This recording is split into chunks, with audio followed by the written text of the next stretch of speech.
All right, welcome back in here to the studio for a extended edition of our Caskey's Clicker. Coach Kyle Caskey is about to dial up some LSU offense. We'll dive into both sides of the ball on LSU Saints, and we'll get a look at Tennessee. And welcome aboard a new sponsor for the Telestrator, Citizens Bank and Trust. Our good friends over there, Jim Purgason and their great crew. Citizens Bank and Trust, locally owned bank, started over in Plaquemine, over 100 years old. And now bringing you Caskey's Clicker from the Telestrator standpoint. Coach, how are you? No, I'm good, man. Looking forward to being back here. You know, it's Absolutely. These teasers in the morning, they don't last long. That's right. That carpool's, carpool gets me. But so jumping into LSU's offense. All right, let's roll. Some of the things that I saw going into this, and the quarterback position, I think, has been a big deal about pushing the ball down the field, taking some chances. Brian Kelly talking about, hey, throw an interception every once in a while. That's okay as long as you're taking a chance. So I wanted to look at a couple of these throws that Daniels had. Now, I believe this is a third down here. All right, so if you look at the way this ball is thrown, everything looks great. Pocket was great. It just was in front of the receiver. And here's the issue. He had a perfect pocket. Go back and look at the pocket that he has here, and you're talking about. I mean, there's nothing there. Take your time, chill out just a little bit. Just take a chill pill. Set your feet. Get that throw off. I mean, I've seen him throw better passes. I'm talking about like spiral passes, but look where this ball ends up hitting him. Now should a receiver or a tight end on LSU's football team make that play? I would say a majority of the time, yes. Now, again, your fingertips are only have so much stickum on your gloves. You know what I'm saying? So, like, if it's coming off your fingertips right there, now that's different. So, point being, like, that's a throw right there that could have been made early in the game that might have changed things a little bit. And, again, it's as you look here, now this one right here, it's going to be down here. He's going to end up running, like an in route. So, it's – again, good pocket. I mean, give the line credit right there. Good pocket. Yeah, it's closing on him, but look at the space he has to throw that ball in there. Okay, and you'll see this from the other angle of just how close these plays are. Again, that right there, that's an SEC pocket. Yeah, it's gonna condense on him. So these plays, when you have these in-breaking routes on the backside, he's reading this side first. So he's reading 1 to 2. You can see his eyes. He comes all the way back. Okay, now look, he's breaking right in front of this guy right here. All right, so as you look here, you see where that ball ends up? I mean, that ball ends up way behind him. And you just give that ball somewhere in that range right there, even if he has to slow down, he catches that. He might knife. I believe that's Malik Neighbors, right? Yep. Yeah. Malik Neighbors is fast. I mean, he might be able to knife that. And it's just you can't throw the ball when he's running full speed in like this. You can't get the ball behind him like that. Again, should Malik Neighbors have caught this pass? Maybe. And I think I bet you if you throw that ball to him another 10 times, he'll catch 7 or 8 of them. But again, it's just one of those things where you just got to get the ball in there. Now, this next play, this again is on the quarterback too, and I put this on the one question. Yeah. Okay, so if you can circle 29. You see him up there at the top by the safeties. Right. Oh, right here.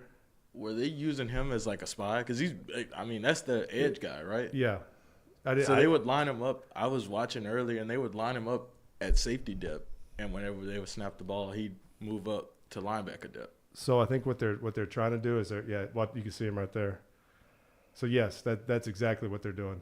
So they're allowing him to kind of play ball back there, and that gives him freedom of the whole field. Mm-hmm. That doesn't get him stuck. Because like say you get those crossing routes underneath.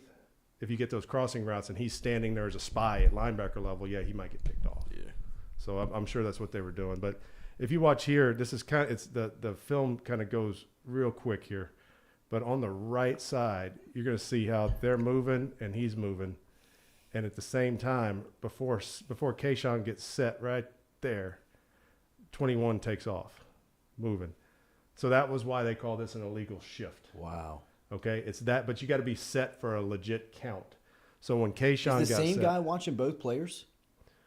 There's the guys watching down the line there. You know, you can see the flag came from down at the bottom. It's hard to see, but the flag came from down here. So there's a guy watching that. So what ends up happening here is, again, this is 3rd and 6. All right, 3rd and 6 right here. Conversion, great, perfect, right? Problem is, the illegal shift then made it 3rd and 11, and then they ended up not converting that. So you talk about just little things that can, you know, talking about communication. Everybody's going to say, oh, no, that's on him or that's on him. No, that's on the quarterback. That's on the quarterback to not send 20, to make sure everybody's set. Before you send motion, everybody's got to be set. Or before you, if you're checking a play or whatever the case is, or before you snap the ball, make sure everybody's good. I mean, that's your job as a quarterback. Yeah, you got a lot of other stuff going on, but that's your job. So, again, there's a few little things right there that are just kind of killing them right here. And then I wanted to bring this up. The next play was this illegal block below the waist right here. And that's a brand new rule, huh? It's a brand new rule. Just came in like May of this year. So what this is saying is, because Josh Williams came from the backfield inside the tackle box, if he comes outside the tackle box, he has to stay up. I mean, coach. All right. Now, what is that, protecting legs? But what happens is this. Let's just say let's say this tight end right here, let's say they run a zone play to the left, and that tight end goes across and cuts him. That's okay. All right. And that's because he's inside the box. All right. And he's lined up within a yard of the line of scrimmage. So here's the actual rule coming up.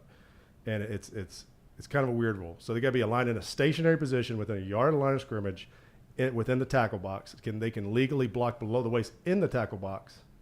All right. So what they're saying is, if you're in the backfield, not the running back, you have to be in that tight end position. And then you can't do anything. You can't block below the waist other than that. So there's the rule. That one came in May 27th of 2022. So what are we protecting there? What's the protection? I think you're protecting guys that maybe, let's just say he's looking here in coverage and he doesn't see this guy coming. That's the only thing I can think of. Now, so they're taking all blindside stuff out. Yeah, they don't want any chances taken. But if 86 were to come across, they're saying he'd have time to see it and play it. Does that make sense? So I'm going to try not to say "I" too much today. No, you should. You know, I just need to get me a shirt that says "I." You know, I thought he looked pretty good right here. Mm-hmm. So that we taught this. We didn't run this exact play, but we've run this play, and I remember Jeremy Hill in particular when I was with the Bengals, going out here and chopping a guy down. So that's totally that right there would be a great block. That's a perfect block. I mean, that's exactly how you want it to look. He's on the front side leg, cut him down. But again, it's that new rule. So that's why every year you got to kind of learn a new rule. All right. I know you guys are going, while we're watching Missouri film. I made a point last week about 29, and we've already talked about him playing safety and coming down. But with number 29, he has a one-arm bull. All right. Now, the reason people do one-arm bulls, and I kind of talked about it in that home edition I had, but if I got you pushed out with two arms, all right, I'm only the length of my arms. But if I get you pushed out with one arm like this, I'm not only using the length of my arm, I'm using half of my torso too, half of my wingspan, the shoulder wingspan here. Yeah. So I'm getting longer. And if you just, watch like this play versus Missouri from 2 games ago, you can see right here, he can't get his hands on him because his arm is too long on that one arm bull.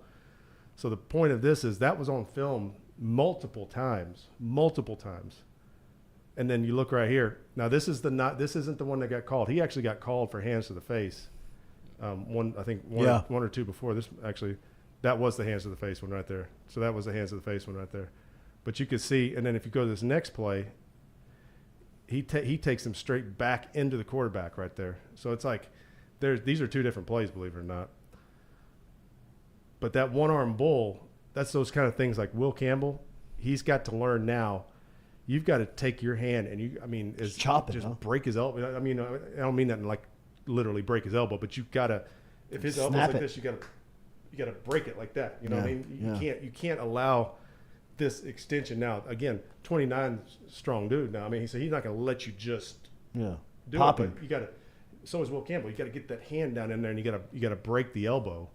And again, I'm not talking about breaking the elbow, but you can see here he just can't get his hands on him, and that's why these guys do it, and that's why you got to. And then we just talked about here with squeezing the pocket, and so you got a running quarterback, and we talked about with Ashford how they needed to come in and squeeze the pocket on Ashford. Now watch what they do.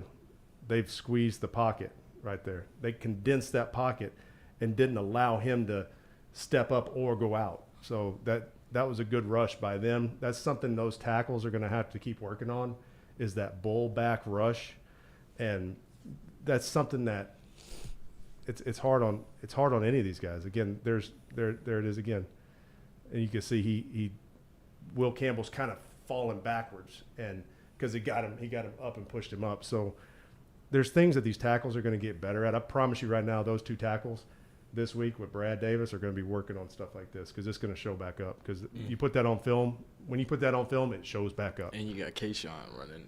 Yeah. With a linebacker, maybe? Down the middle? That's him in the middle right here. Or is that a safety? No, I think that's a safety. But still, you take that matchup. Put it up 10 out of 10 times, right? So yeah, and those are things that are those are correctable things. Everything you've seen so far is correctable. These are not like, these aren't things that are going to come out again and say we didn't know about that. No, they'll correct these things. Now here's the John Emery fumble. Okay, number one, I'm going to tell you this, and I know John, and he's beating himself up about this. I don't care what happens anywhere in this. If the ball is handed to you, you do not fumble it. That's number one rule. All right, you find a way to hold on to the ball. You take one for the team, and you just go to the next down. Do not fumble the ball. All right, what I want you to see here is you're going to see two dudes pulling flat into each other. All right, and all these guys are coming off the edge. All right. Well, the problem is, I believe, if I'm not mistaken, all right, and again, there's a lot of stuff going wrong here. I don't think this side was supposed to pull. All right. So there's a lot of things going wrong. He may have been here. Again, look who's at quarterback. And I don't mean this in a bad way towards him. New. But he just came in the game, and I wouldn't be shocked if when they broke the huddle or when the play came in, that it was like there was some confusion. Like, is we're going right, we're going left. Or he may have just said counter. And they were both like, because, I mean, and you got tight end on both sides. So my point of saying, I think these guys, I don't think these guys were supposed to, I think these guys are supposed to double here or back. These two guys were supposed to pull right here. And so something ain't right there. Oh, and shit. You can see that's why there's so much stuff coming off the edge right there.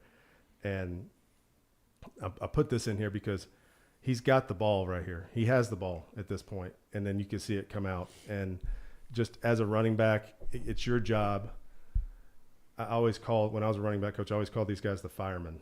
All right, you're behind everything. You're standing behind everything. You're putting the fires out. And number one fire you put out is hold on to the ball. So again, I think Coach Kelly called this a clown show on this play. It was definitely going left. And obviously they had numbers. Yeah, so obviously, like, when you look at that, there was lack of communication right there. And again, those are the things I know are going to get brought up. Those things are correctable. Again, correctable. All right, now, this next play has nothing to do with anything other than the fact that I just love when this happens. All right, when people are in man coverage, it's the best way to block a man coverage defender is how? What's the easiest way to block a man coverage defender? Run him out the play. Just run him out of the play, right? Yeah. I want you to watch this tight end is going to run across right here. All right, and then I want you to watch this guy right here.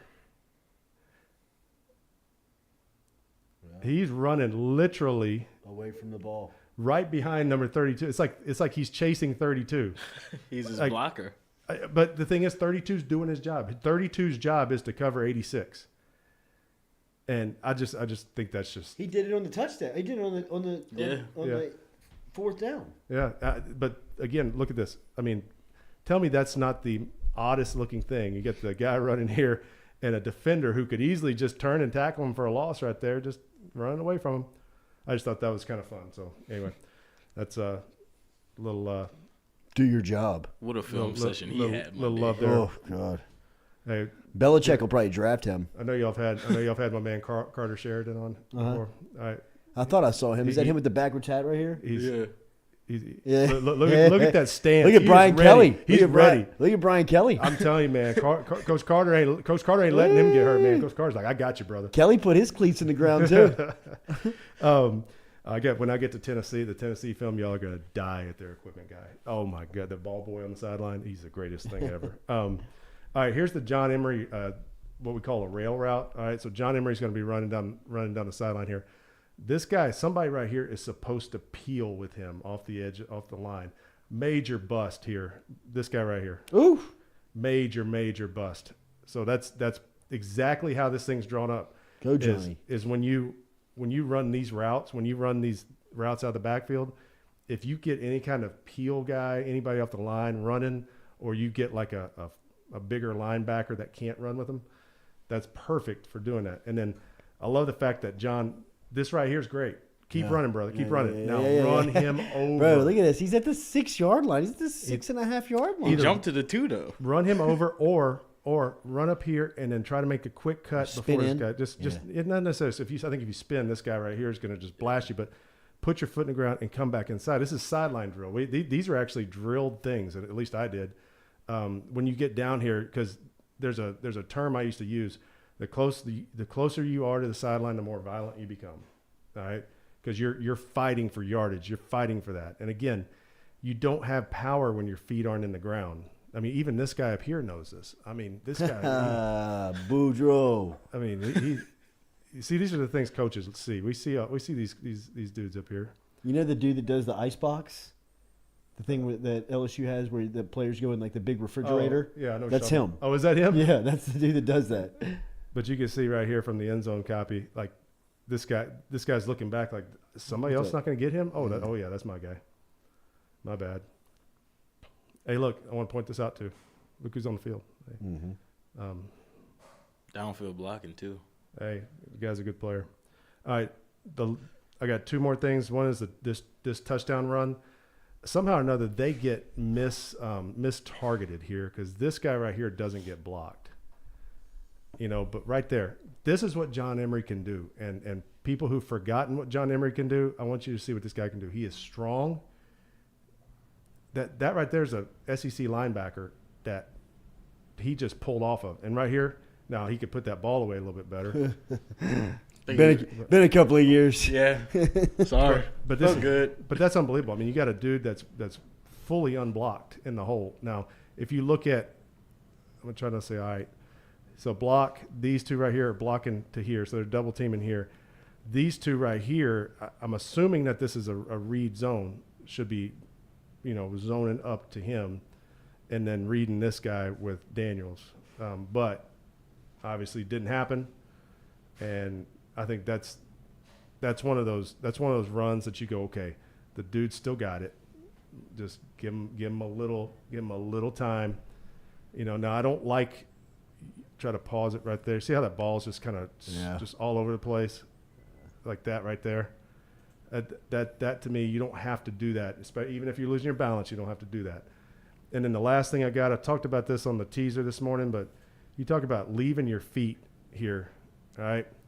You leave your feet when there's a bunch of dudes on the ground. If you know that those guys are going down to the ground, that's when you do it, all right? Right now, when you get when you get there, now he got to the half-yard line here in the air, but the problem is when he gets right there, he can't push anymore.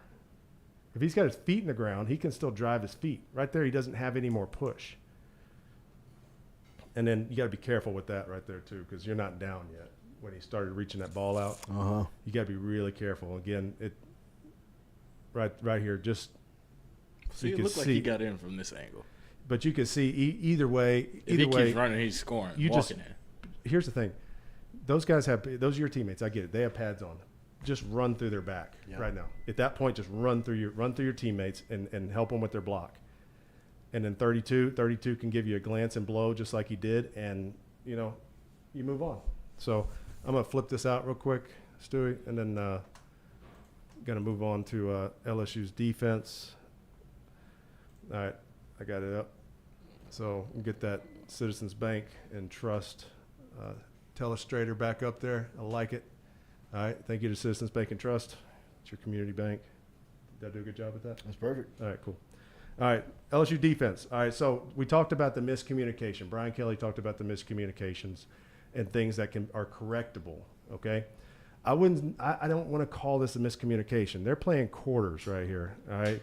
So a lot of times in quarters, if you're the flat defender over here and you got a guy going vertical from outside and your guy goes here, you basically buy him at this point, if that makes sense. Because if he's running vertical, these two guys have to handle the deep part. So if this guy runs out, you run with him. Now, if you watch, he runs an out and up. See, he runs out. 15's bought him. All right. So I just said it again.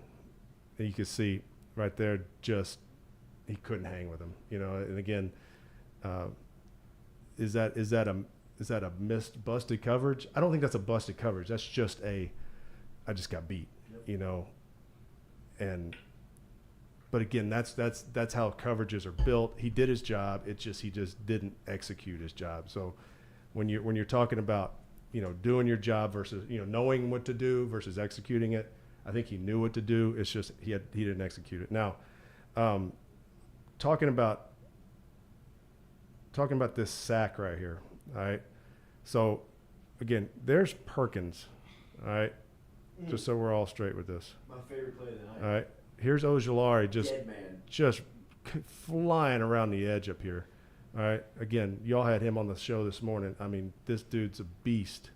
His hands are huge. His arms are long. I mean, just his whole he's still this whole chair up. I remember I checked in, but look right here. I mean, he's all the way around. Again, Perkins is right here. So Perkins is he's spine. He's right over the top of number 9. All right. Watch when 9 moves this way. He moves this way, but watch this guy take off. I don't know how they actually credited that sack, but that's almost a half sack. But if you look here too, you can see Ojulari getting his hand under there. He almost gets that ball out again. It was out at the end. And it was out at the end. I mean, he may have been down, but again, you just got to watch this guy. He's already got a little bit of a step on him here too. He had no chance. I mean, 9 had no chance. He had no chance. Now we talked about Ojulari and things. So I'm trying to put all his stuff kind of together. But again, he's right here. All right. Now this is a pretty cool play. So they hand off here, they come around here, and it's a toss back. So it's a reverse pass. All right, and then sorry, I just said all right again. Now the guy that's actually running the route, I mean, we keep saying it's a running back. It's a receiver. And I'm pretty sure it's the receiver, if I'm not mistaken.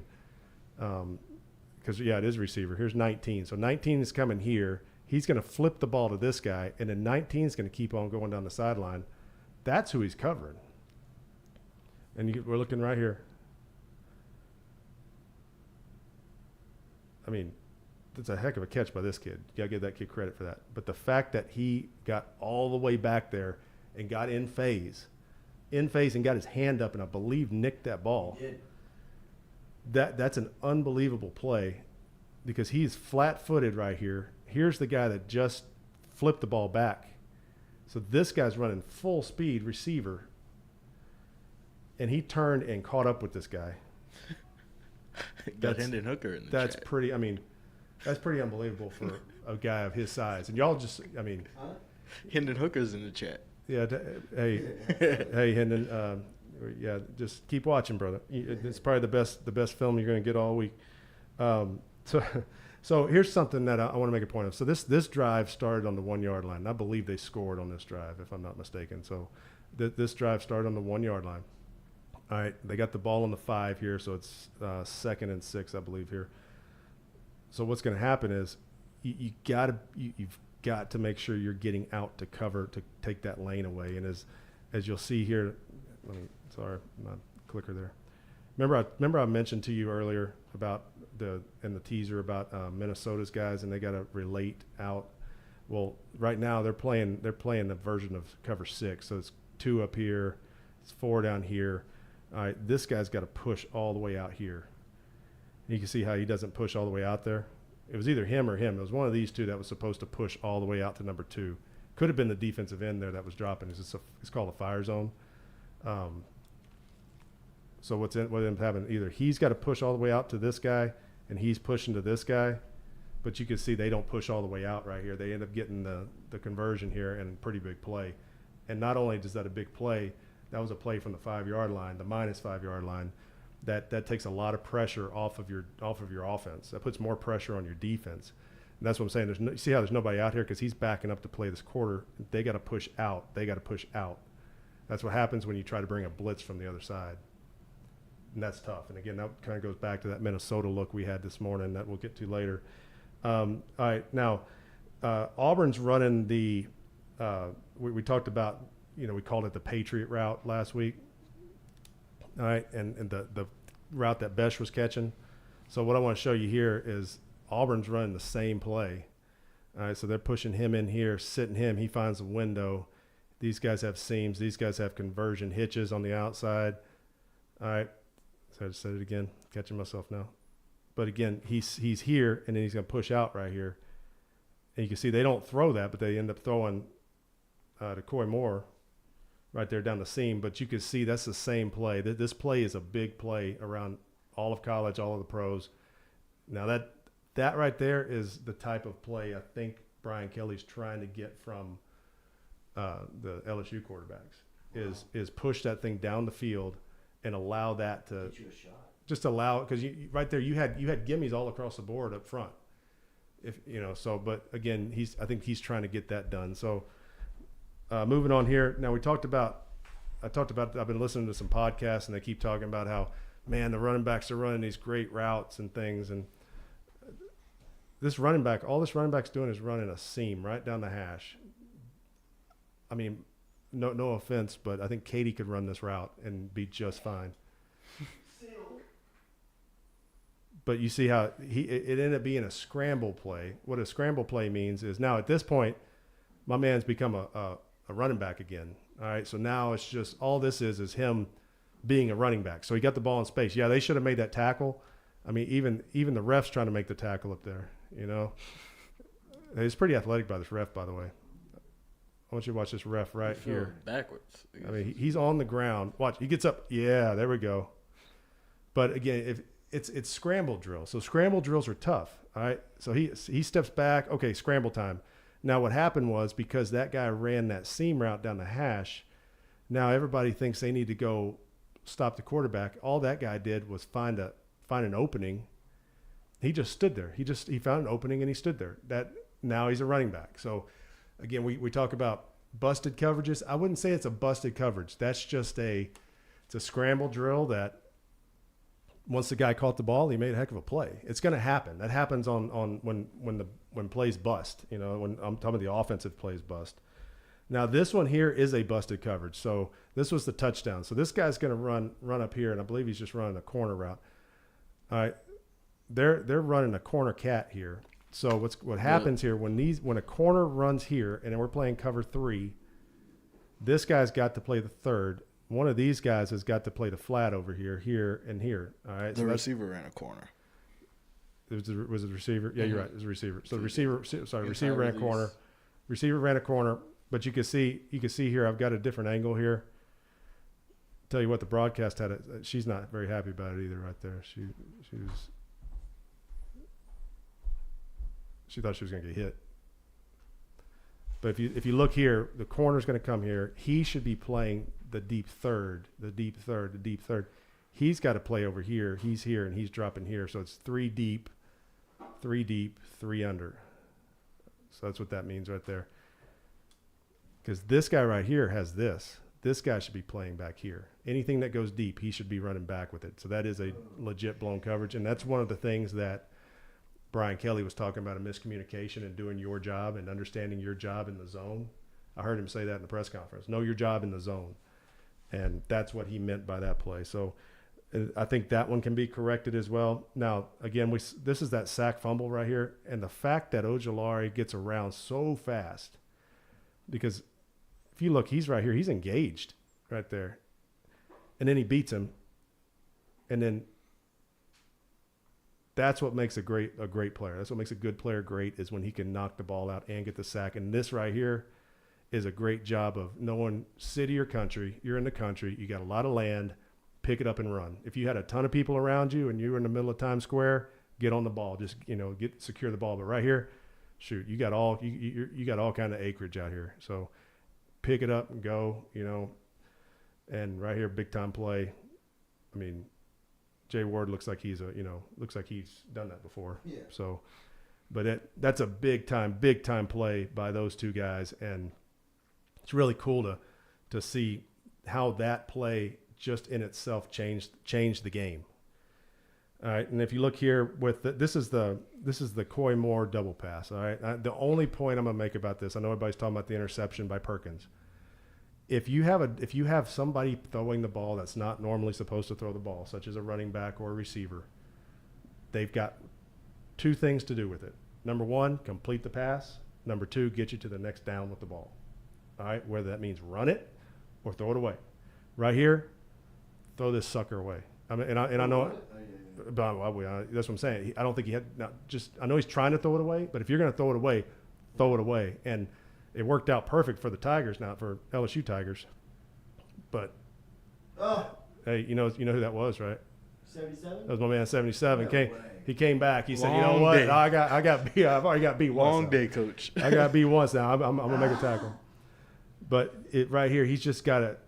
Coy Moore's, and again, it's good for the Tigers. It's good for LSU, but guys like that have got to know to throw it away. So that's a big time play for LSU on a horrible mistake by a former teammate. But the fact that Perkins is there shows his athleticism. I would have loved to have seen him, get out there and try to, get in the open field.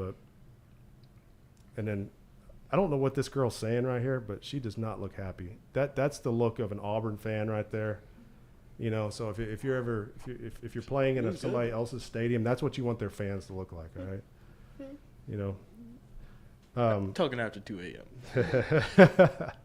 So this is the last play I got for their defense. So for LSU's defense, this is the ripped away interception, and this is an amazing play here, because that ball, I mean, that's a 50-50 ball on who's getting it. And you guys keep talking about, the strength program and everything that's into the game, and he just totally just rips this ball out of his hand. And the fact that, again, talk about guys having a long day. I want you to watch this tackle. You know who's making this tackle? Robbie Ashford. Watch this tackle. Yeah, no, he cleans him. Boom. He should. That's a guy that's had a long day. If you want but if you look here, so somebody asked, well, okay, his knee was down when he had his hand on the ball. That doesn't matter. Possession wasn't gained yet.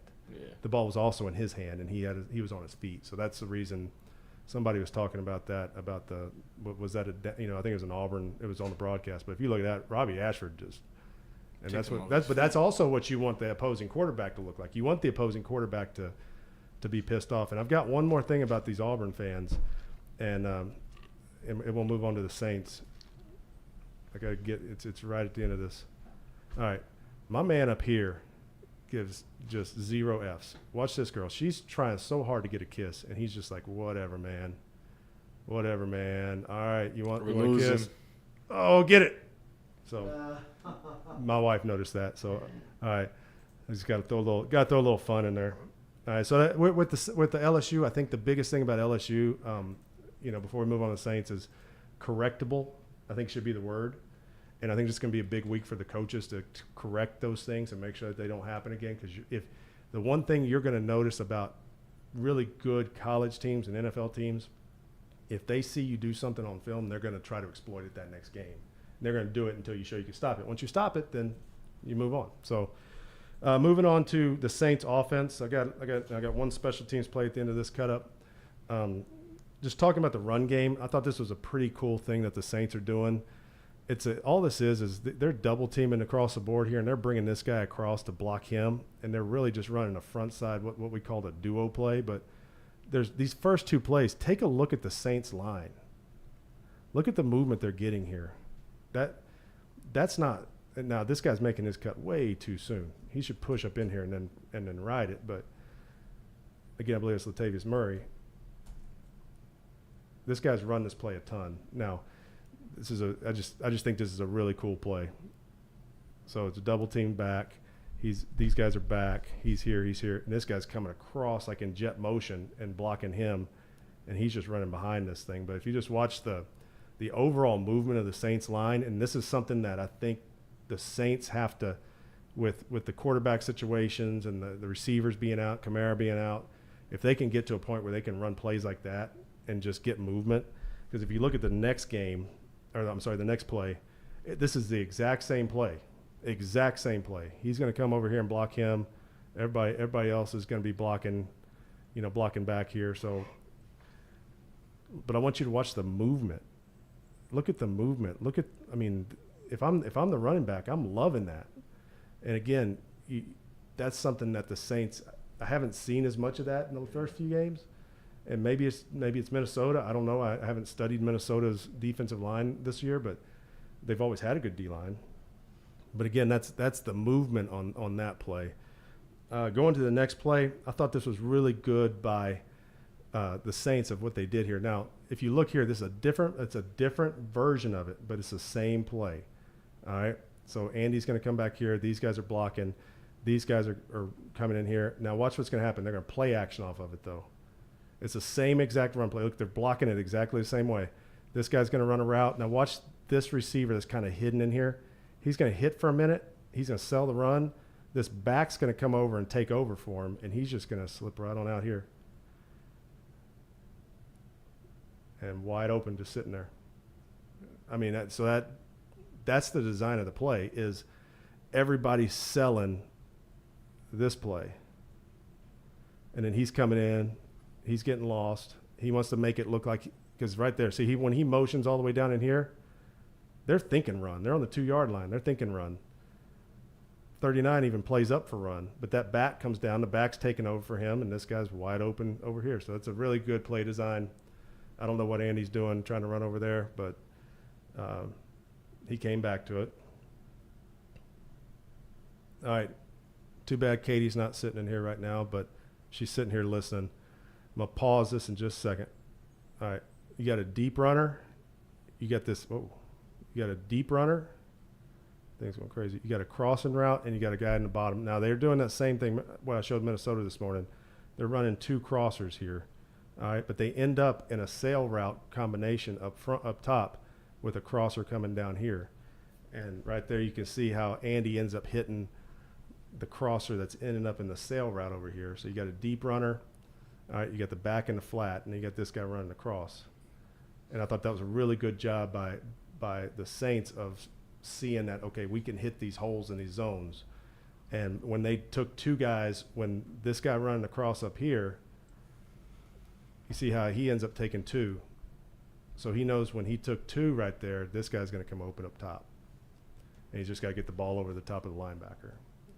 So that was that. And then here's the same route combination, but now this time he's going to hit the other crosser. All right, so as we're looking at this,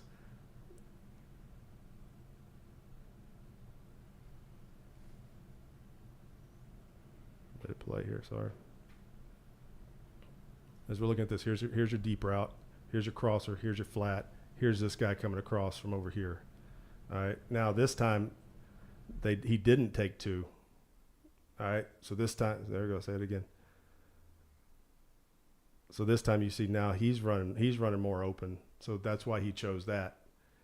And again, big play for the Saints. So the same play, 2 different results, and really just you're looking at kind of on when they're crossing over there. Who's taking who took 2, because right here he came across, and then he's running on just one-on-one here. Harrison Smith can't get back there fast enough, so ends up throwing it across there. This is kind of a cool play when it comes to man versus zone. So is this zone defense here, zone coverage, or man? Zone. It's zone, right? Because you got kind of a quarters look back here. So what's going to happen is if it was man, he was going to go sit here and he was going to run to the corner. All right, this is a very highly used play. Okay, there. I said okay instead of all right. For y'all listening out there.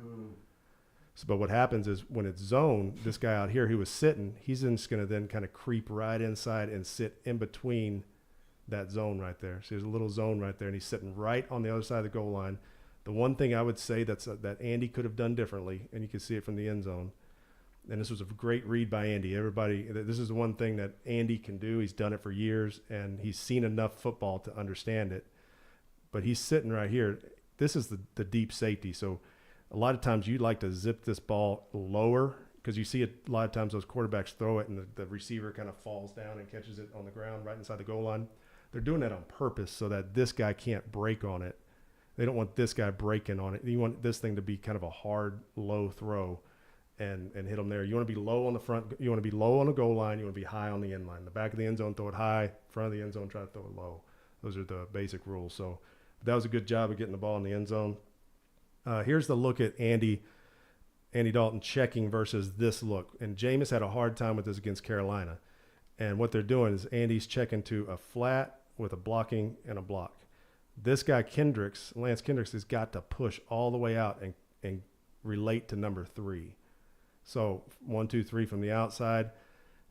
If this guy right here could have gotten anything on 39, this is a big time play because he's going to run to the flat. But the problem is he didn't get anything on him. And if you pause this right there, if he just gets anything on this guy, he's got him blocked. He catches this and he's at least getting the first down. See, the first down's right here. He's at least getting the first down. But that's why you got to do your blocks. But again, that was a good job by Andy of saying, I'm not getting beat by this same stuff that we got beat by the last few weeks. And even though they bluffed out, they actually didn't blitz. If you watch all the coverage guys, he bluffed out. And the only guys that really rushed were the 4 D linemen. So really the only 4 guys that rushed were these 4. He came out and then the safety 22 who's over here dropped out. But point being is this still should have been a first down for him if the guy would have gotten his block. This was the last play. Well, I'm sorry, this wasn't the last play. This was the last series. And we're talking about LSU taking a shot. All right, now watch. This is Andy's already thrown this ball right now. He's already thrown this ball. Right now, you've got him run to the middle of the field. You got 1, 2, 3, 4 guys that are going to box in on this guy.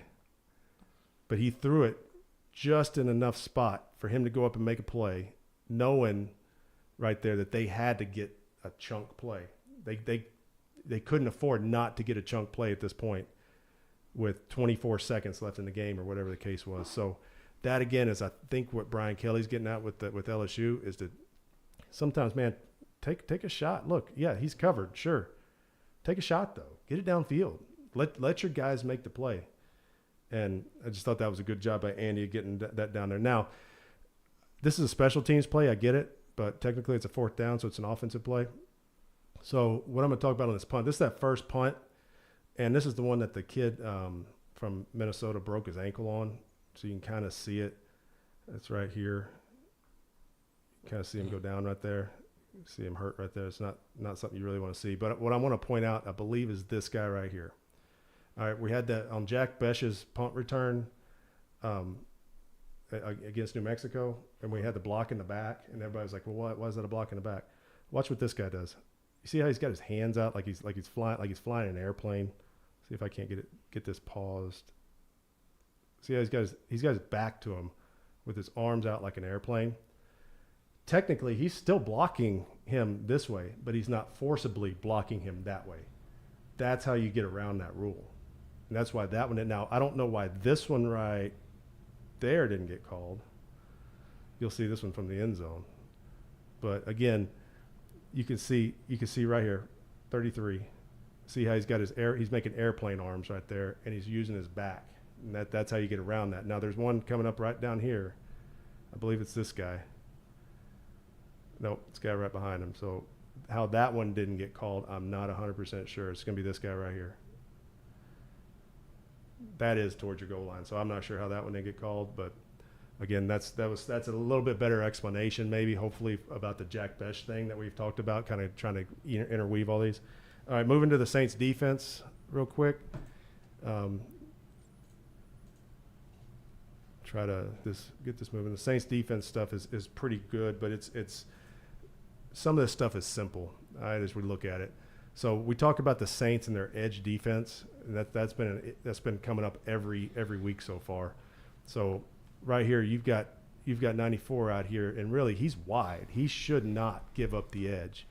But what happens is when these guys come around, you can see it from the end zone better. When these guys come around,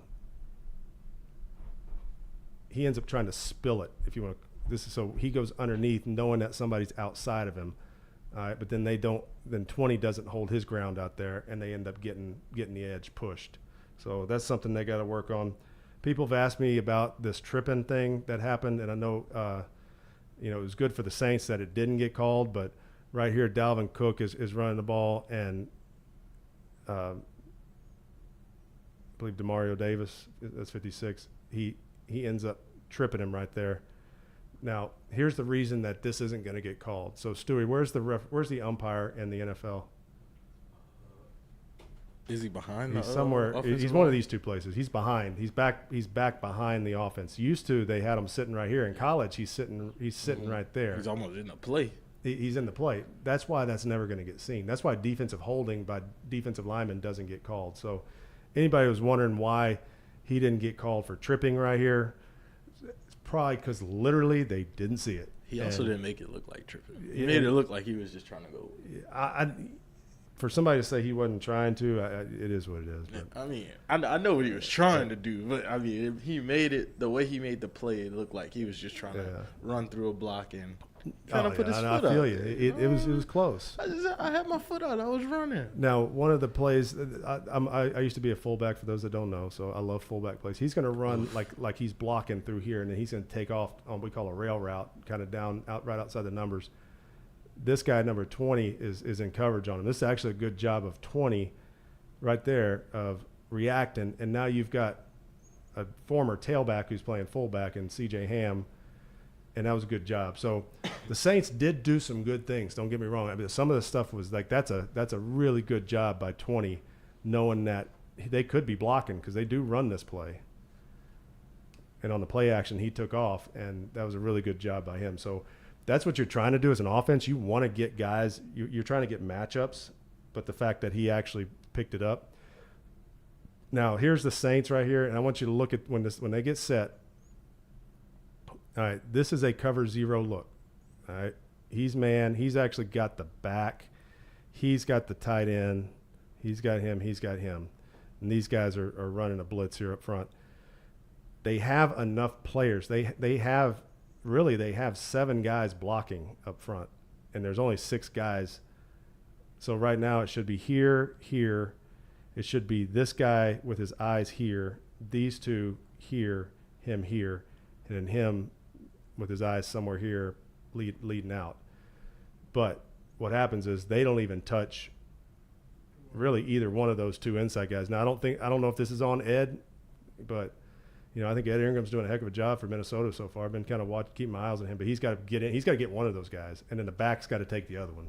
So you can see right there, you got 2 guys running scot-free on the back and the guard. So whatever the communication was with that, kind of burn them on that. All right, I'm going to go back to Mississippi State and the air raid, and we talked about the mesh routes. All right, and guys coming across, and then a guy running across under and trying to run their defenders into each other. Well, this is a really good job by Dalvin Cook, and we'll see. It's really these 2 guys. So he's running here, and sitting here. But you can see right there how they did that little bit of a mesh rub right there, and that's what got this open. So you can see right there, he comes under, boom, he's open. So that's not just a Mississippi State play. That is a all football play, but I just thought that was kind of cool with the way they ran it. All right. Katie's over there excited talking about Mississippi State. I think she's remarried to him. Here's the Honey Badger up here. This is his interception. We'll go through this kind of quickly here, but they're playing a version of cover 2 here, and what I'm saying here is He's got the deep half. He's got down here. He's here. So he's the flat player. He's the hook curl player. When this guy runs and goes in this thing, this is called like the honey hole. There's a hole in between the flat defender and the cover 2 defender. Don't they teach the quarterback to kind of push it in there? It's supposed to be you get it correct. But watch Cousins on this one. He hesitates. He hesitates throwing it, which then Matthew he hesitates. And right then that gave Matthew that ability to really jump on it. So if you watch Kirk Cousins right here, and he tries to push, he's literally trying to push it in there. So I thought that was a good job by the Saints of using that. All right, I got 3 sail routes right here because I know y'all love sail routes. Sail, and they're running this crosser. It's the same play that everybody's been running. Boom, they end up hitting that middle guy. Okay, that's great. All right, I'm gonna move on to the next one here. All right. Different formation, different kind of play action look, but it ends up being the same style of route. You end up having middle guy, deep guy, and then you end up getting the back and the flat. And again, they hit the middle guy here. All right. I said it again. Sorry. All right. Now this last one, this was the big play towards the end of the game. All right. They're going to end up doing the same thing, where they'll end up with the sail down here and the crosser right here.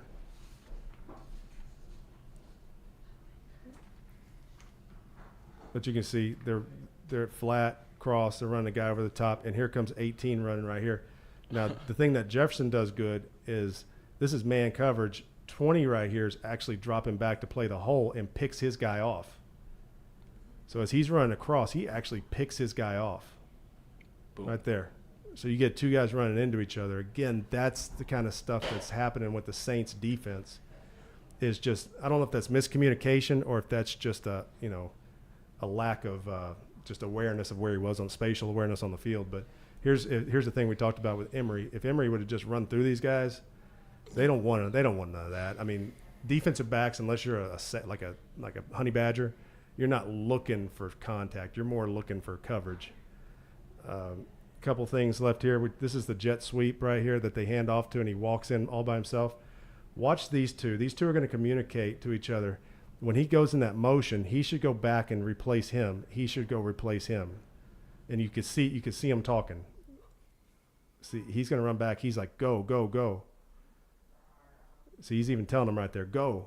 Well, neither one of them go, and that's why there's nobody on Jefferson right there. And really, from the end zone, he literally gritties the entire way across the screen. They left it on. I'm shocked that they left it on that long. But he just went the whole way across the screen. So they let him go out the screen. So this was DPI on the 3-yard line by Lattimore. And I just want to talk about what happened here and why this was called DPI. Because if you look at the play close, they were both tugging. But there's a thing called in phase, out of phase. And right here, see how he's still moving this way, but he's kind of too close to him. He's not allowing right there. Now he's going back for the ball. So when he goes back for the ball, 23's got to throw his hands up in the air. Mm-hmm. If he throws his hands up in the air, a lot of times they'll kind of let him get away with it. But right now, because he's already got his whole body into him, mm-hmm. It's going to get called. Engage. It's going to get called. But Thielen kind of gave him a little face mask tug too. Yeah, and no doubt. But they're not going to. Sometimes you're not going to see that. That was obvious though.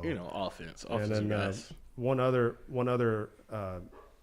that y'all talked about the honey badger getting illegal hands to the face. It was hands to the face. So right here, you'll see it right here. He got high on the shoulder pad and he went up to the face.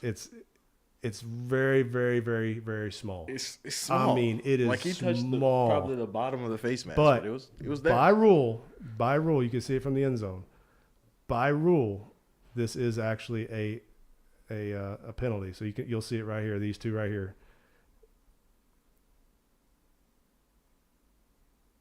By rule, you can see his head's turned. You can see the logo kind of turned, and that's like, yeah, man, that's small, but that's something that, and again, people think people are out to get the Saints right now, and maybe they are. But in the last play I got for the Saints, I just this happened all day right here. Just, I think Jefferson had some, a stick up his butt all game and said, I'm just gonna beat you. I think he was just out for Lattimore. And then you could just tell like Lattimore's just like, I mean, he's frustrated right there. But the fact that he just runs flat past him right here, that just this is later in the game too, so that's no excuse for it. But again, they decided, we're just going to take a chance and just throw it deep here. And you can see here just by the end of the play, when it gets to the end of the play, he even tugs on his leg. You can see him tug on Jefferson's leg right here. That's just a sign of frustration. But, I mean, again, that's been a long day for him. But now we got time to kick into Tennessee real quick. Mm-hmm. Katie, we got time to kick into Tennessee real quick? Yes, you got a couple minutes. Okay, if you can give me 5 or 6 minutes, I can get through this. A lot of this stuff's pretty simple stuff, but the Tennessee Volunteers. All right, we're talking about Hendon Hooker. He's apparently in the chat. Is he still in the chat? Is he still in the chat? All right, brother, we're about to watch your stuff. All right, taking notes. Please, hey, if I'm saying something wrong about what you were doing in the game, please put it in the chat and let me know. I do want to talk about the running backs first. All right, this number 20, Jalen Wright. He's 5'11", 205. I want you to watch this. This looks like John Emery's run when he pulls through, pull through, and just driving people. That's something that is driving this offense right now. Everybody's talking about the quarterback, and yes, you're good. All right, everybody's talking about him, but really these running backs in the line, the offensive line, the running backs, they're doing a lot of stuff to set up a lot of the things that are going on. And a lot of people don't understand that when you go tempo like they do. Oh, the tempo is unreal. The first down run, if it goes negative, you can't go tempo like you want to. So looking at the next guy, number 2, Jabari Small, 5'11", 213. So you got a couple of guys who, they're not big, but they're not small either. And if you see these runs right here, these are huge, big runs. Now I want you to keep an eye on this dude right here, just on all the clips. This guy right here, he runs down there. No, but watch him. He literally pushes him back on the field. Go, go, go, go because of the tempo. Watch him. He's like, dude, go, go, go, go, go. Even that guy's like, go, go. So you can see even the ball boys are in on the tempo. And just watch 2. Watch this. It's great vision. But again, in the field, being able to pull his feet through, they got some good backs. So don't just say, okay, it's all a Hendon Hooker game, which it could end up being. There's 3 ways that this guy has allowed. I've got 3 plays I want to show you. One is a Florida loss contained right here. All right, this guy goes underneath. When he goes underneath, that's a selfish rush, man. That is a selfish rush. Now you got all that room in the world for Hooker to run. But if you watch this guy, he's going to do this. There's nobody out here. That's a selfish. He's trying to get to him. That's selfish right there, unless somebody else messed up. So again, you can see he's got enough speed, and that's a quarterback right there. You see him run out of bounds. That's what a true quarterback does. A quarterback knows don't take the hits. Now this time, these guys are going to rush past the quarterback. All right, so when these guys rush past the quarterback, this allows a big lane to show up inside now. So when this guy rushes past him, there's nothing here. He can run out of there. And again, you got a lot of man coverage underneath, and everybody's running out of there. So defenders with their back turned to the line of scrimmage. Yeah, exactly. They got their back turned. They're not looking at the quarterback. So as that's happening, you're opening up a lot of other lanes for the quarterback. So when he does that, he's got a lot of room. So and this last one here, again, you can see they're trying to squeeze the pocket, but then this guy decides I want to rush past the pocket. This guy's past the pocket. They're both past the pocket right here. Now he's got room to run again. So you've got to be careful of allowing that to happen. And if you see this from the end zone, he's kind of a Houdini too now. This is a really good job by him. So the thing is, you got to squeeze that pocket. At this point, once you get to this level right here, you got to squeeze this in there. You can't allow him to have any kind of room. And again, that guy could have made the play, but he didn't. And then he got out and, big run. And I believe if you watch here, when he gets to a certain point, you know what? I'm out of bounds. So looking at the Pittsburgh game, we showed this play this morning. We're going to get a bench route here and a little out route here.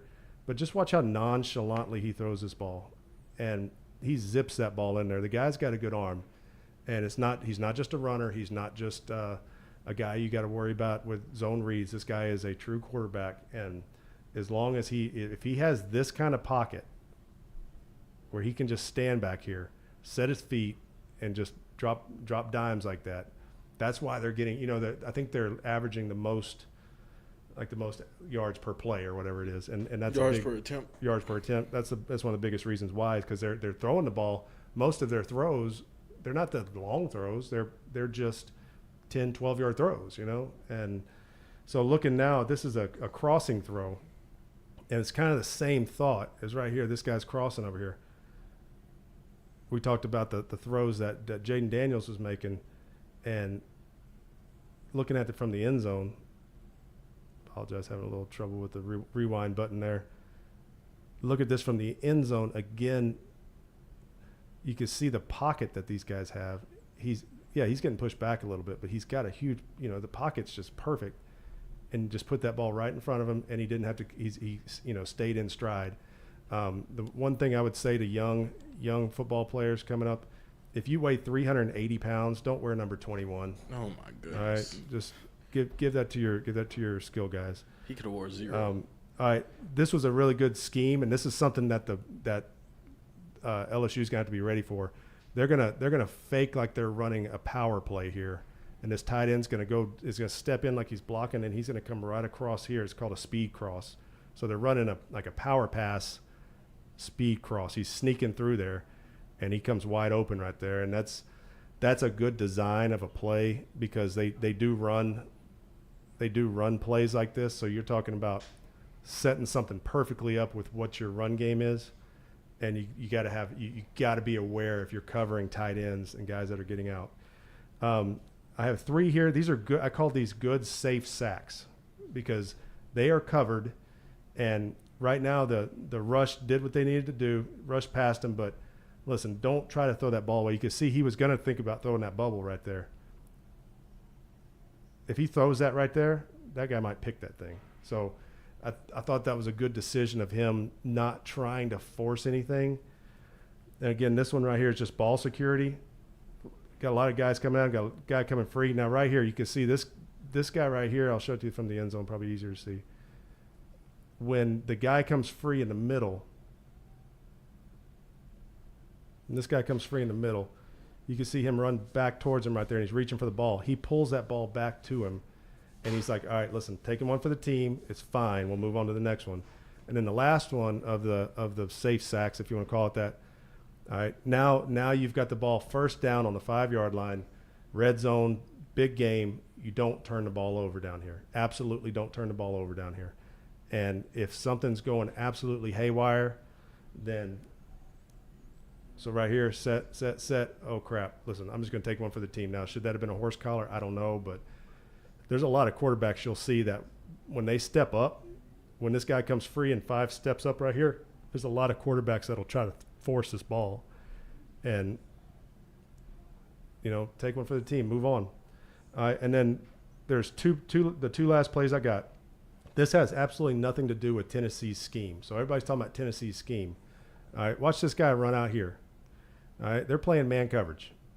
All right, so when this guy motioned out, this guy motioned out. This guy should go down here and cover him. Do you feel the same way on that? Mm-hmm. Yeah. Or watch what happens.